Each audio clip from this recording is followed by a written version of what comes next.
وقال رسول الله صلى الله عليه وسلم بعثت لأتمم مكارم الأخلاق হাদিরান মজলিস মুসল্লিয়ানে কেরাম সম্মানিত ভাই ও বোনেরা 2025 সনের প্রথম জুমায় আমরা আল্লাহর শুকরিয়া আদায় করছি যেহেতু তিনি আমাদেরকে গতবারের ন্যায় গত জুমার ন্যায় এর পূর্বের জুমার ন্যায় আমাদেরকে আজকেও এই বছরের শুরুর জুমাতে আল্লাহর জন্যেই জুমার ফরজিয়াত আহমিয়াত ইম্পর্টেন্ট সিগনিফিকেন্স উপলব্ধি করে গোলামীর শৃঙ্খল পরিধান করে জুমার সালাতের জন্য প্রতিযোগিতামূলক জুমার দিন একটু সময় বের করার আসার বসার খতিব সাহেবের পূর্বেই মসজিদে এসে সালাত জিকির আজকার তেলাওয়াতুল কোরআন ইত্যাদির মাধ্যমে নেক কাজে প্রতিযোগিতা করার তৌফিক এনায়েত করেছেন আলহামদুলিল্লাহ। আল্লাহ সুবহানাহু ওয়া তাআলা সামার কামার হিন্দু বৌদ্ধ ইহুদি খ্রিস্টান শিক্ষিত অশিক্ষিত কালচার্ড আনকালচার্ড জেন্টলম্যান বর্বর সর্বশ্রেণীর সবাইকে যেমনে খুশি তেমনে দুনিয়ার সম্পদ বাড়ি গাড়ি মিল ফ্যাক্টরি ইন্ডাস্ট্রি নেতৃত্ব কর্তৃত্ব বাহাদুরি জমিদারি ইত্যাদি আল্লাহ সুবহানাহু ওয়া তাআলা দিয়ে থাকেন।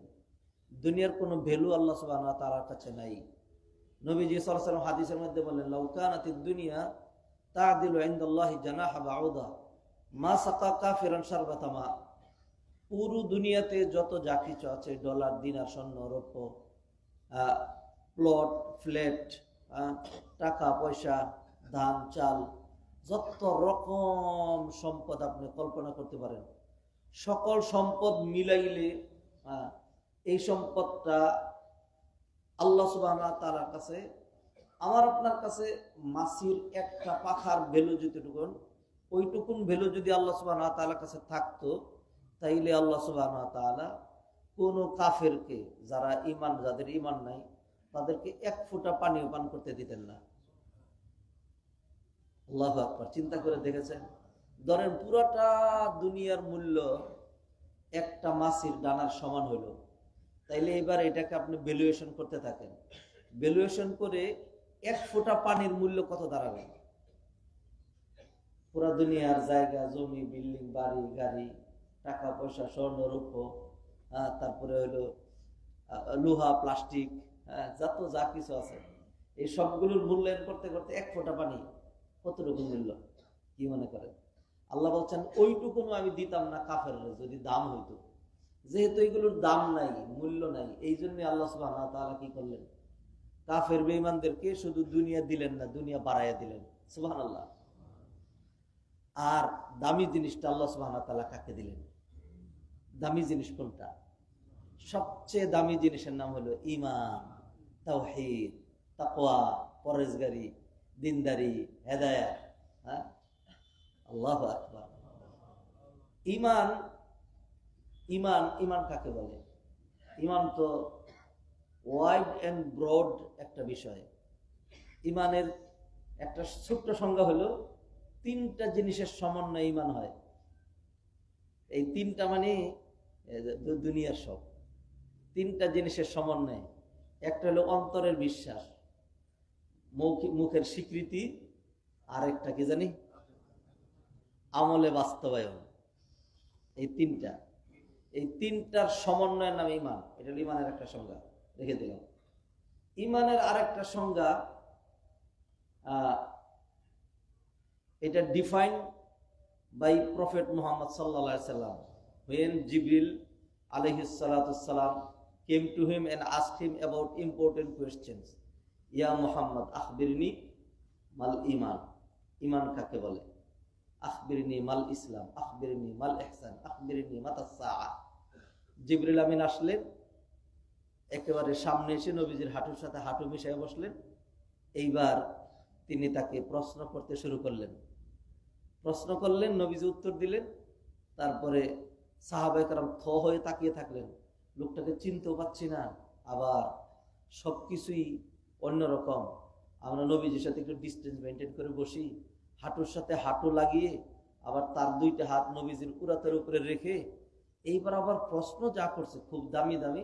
আর নবী যে উত্তর দিচ্ছেন খুব দামি দামি, আবার প্রতিটা উত্তরের পরে এই লোকটা আবার বলছে সাদাক্তা, মানে ইউর অ্যান্সার ইজ কারেক্ট, উত্তর সত্য হয়েছে। তাইলে তো লোকটা এই সব কিছু সে জানে, তো জানে তো জিজ্ঞেস করে কেন? আর লোকটা পিছনে বসলো না, সামনে আসলো কেন?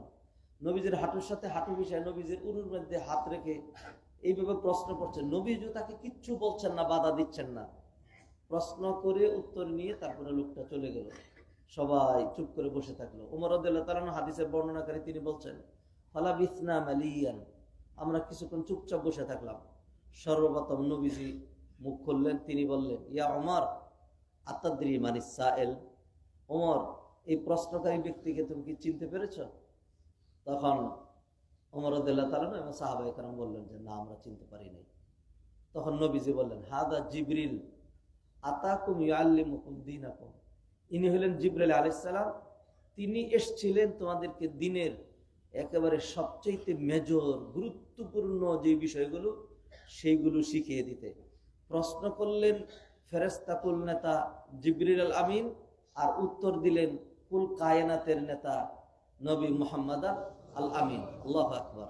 হ্যাঁ, এবং তিনি সার্টিফাই করে গেলেন যে না, উত্তর যা দিচ্ছেন একদম পারফেক্ট উত্তর।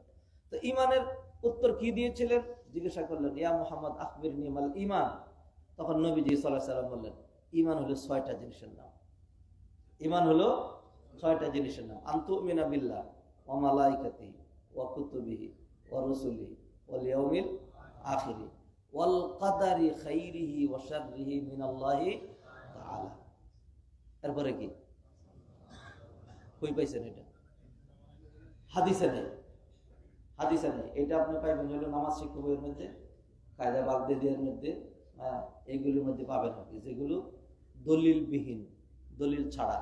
এবং আমাদের হুজুররা ওইগুলি এটা এস্টাবলিশ করে যাবে। দলিলবিহীন যেগুলো এত কদর আমাদের এলাকায়, আমাদের দেশে। আর যদি দইফ দুর্বল হয় তার জন্য জান ধরে দিবে।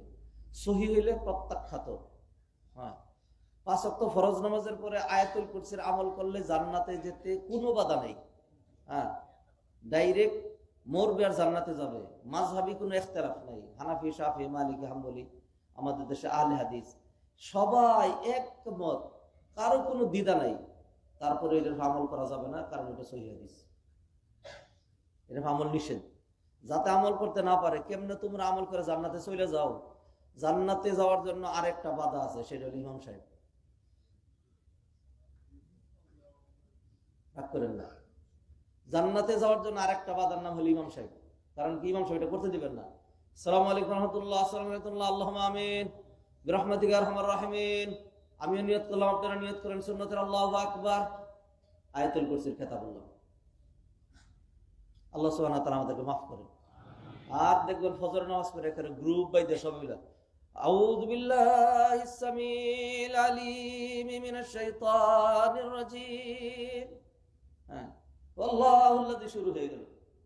আচ্ছা ঠিক আছে, সহিটা আমল করে দইব যেটা সেটা পরে করেন না, সহিটা করে না। যাই হোক, ফিরে আসি, ঈমান নিয়ে কথা বলছিলাম। নবী মুহাম্মদ রাসূলুল্লাহ সাল্লাল্লাহু আলাইহি ওয়াসাল্লাম ঈমানের 6টা পয়েন্ট উল্লেখ করলেন। কেউ যদি ওয়াল বাসি বাদাল মাউত, যে পুনরুত্থানটা কি মিথ্যা, এটা নিয়ে তর্ক করবেন, আপনার তো তর্ক করার দরকার নেই। আপনি যে এত বেশি বুঝছেন আর নবীজি বুঝেন নাই, আর নবীজি যে ভুল উত্তর দিলেন, জিবরাইল খেয়ানত করলেন, জিবরাইল খামাকে সদাক্তা বললেন, বুঝছেন নাকি বুঝেন নাই? আপনার একটু বাড়ানোর মধ্যে যে বেয়াদবিটা আসে, সেটা হলো আপনি এই ধারণাটা করেছেন যে এইখানে নবী মুহাম্মদ আল আমিন এবং জিবরিল নাযালা বিহির রূহুল আমিন, এই দুই আমিন আমানতদার দুইজনই খেয়ানত করেছেন, তারা ওয়াল বাসি বাদাল মাউতটা ইনক্লুড করেন নাই। এটা হলো আপনার বলার অর্থ। এটা একটা দৃষ্টতা নয় কি? যাক, তারপরেও আমি এগুলি নিয়ে মানে সমাধানমূলক কথা বলি। সেটা হলো কেউ যদি ওয়াল